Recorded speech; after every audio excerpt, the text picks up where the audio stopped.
So Jameer Nelson, listen man, you're a good dude. You're a really good dude. But you can't be on this team, man. You're too damn slow at this age. So I asked you guys, what backup point guard should we sign in free agency? Pierre Jackson or Phil Pressey? Well, some of you actually mentioned Nate Robinson. I would have been cool with that about 5 years ago, but his shooting has declined. He's a little too old. But anyway, you guys went with the god of my team, Pierre Jackson. And you know what? I can't fault you for that. Because he probably has the athleticism and playmaking that we need when Emmanuel Mudiay is not in the game. And now our second unit has some decent pop with him, as well as Darrell Arthur getting more minutes. And Pierre Jackson, he's got some scoring ability. I mean, if you use him in my team mode, you know this. And so now, hopefully, when Emmanuel Mudiay is not in the game, we can still maintain our fast break style that's been working for us after moving Wilson Chandler. The debut of the new team is against Golden State, wasting no time at all. We're going right to the second half. Pierre Jackson's already in the game. So let's see what we got, okay? We're close right now. It's a 3-point game. Let's play some defense on Iguodala. Well, that was a nice shot. Iguodala is usually not one to force offense, but that's cool. Pierre Jackson, you know what? That wasn't the best shot from me. Okay, I could have took a better shot. Let's just play some defense and we'll be... holy crap, they're passing the ball around a lot. How did Barbosa get open? Okay, we're on the reels a little bit. Don't worry, we'll be fine. Let's just play some defense on Okay, take two. Just forget that ever happened. Forget that ever happened, okay? We're going up against the Miami Heat. This is the debut with our new backup point guard. Shout out to the weird hashtag in the bottom left that... What the hell is that, 2K? Can someone tell me what that is? And very early on in this one, Dwayne Wade is already trying to get fancy, it seems. Oh, this is very fancy. He did a half spin, then a hop step. What the hell? Okay, listen, Dwayne Wade. If you want to score that badly, I'll just let you have it. My goodness.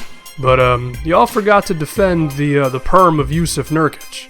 I'm starting to really figure out his mid-range game, because just calling pick and pops with him really works. Justice Winslow, shout out to him. And now here's the proper debut of Pierre Jackson. Gives it up to Joffrey. Darrell Arthur looks like an idiot, but it's okay because you know why? I cheesed the CPU to get Pierre Jackson his first three-pointer. That looks good, doesn't it? It's high as hell of an arc. Shout out to Dirk Nowitzki, but if it goes in, I don't care. But now we get to see Pierre Jackson do what I really want, which is him to lead the fast break. Throw that down, kid. What the hell, KJ? How you gonna miss a dunk? I brought Pierre Jackson to give you those sort of opportunities, and then you mess it up?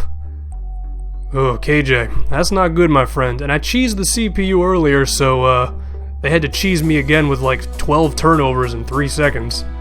Amari Stoudemire and his goggles to the free throw line. Does he still wear those goggles? I tell you, man, Amari Stoudemire, he put on those goggles, he put a thingy that I can't remember in his name, and now I don't know what the hell's up with him. Dwayne Wade taking a three-pointer. He's a sharpshooter in 2K, man. He's not too great from three in real life, but in the game, oof. My goodness. Now I gotta call upon the mid-range god of Nurkic to tie this one up. Like I mentioned earlier, I'm really getting used to his mid-range game, finding the plays that can get him in the right spot. Luol Deng still getting paid in the NBA, still being a serviceable two-way player. And I hope you liked the first Pierre Jackson three-pointer because he got himself open again. Boy can shoot. Let me tell y'all, he jumps really damn high in the air for those three-pointers. But they go in, so it's cool. Goran Dragic, he really hasn't been that great in real life up to this point, which I was kind of sort of afraid of, but I thought he would be better than he is now. KJ kind of rectifies the fact that he messed up a Pierre Jackson assist earlier by getting to the free throw line. Then again, Pierre Jackson didn't get an assist for this one either, so maybe he really didn't. It's a close game, but as you can see, when Mudiay is not in the game, the pace still picks up. And then when Mudiay is in the game, the playmaking is on fleek. Yusuf Nurkic gets another mid-range jumper. It's just great. Great to see that I'm finally figuring out where he needs to be on the floor and what other weird crap I can think of in between something significant happening. The golden afro of James Anderson, or Justin Anderson, excuse me. Now Moudier's got it working on Goran Dragic. Ooh, that's beautiful. Dragic, I mean, he ain't never played no defense in his life, so I ain't really surprised. Dwayne Wade, He gives it up to Luau, but then Wade says, you know what, let me try this jump shot game of mine again. Yeah, Dwayne, look, you hit a jumper earlier. That might be about all for you at this point. Nurkic, he's open, but Justin Anderson also open. That better drop. Ugh. Miami's still hanging around.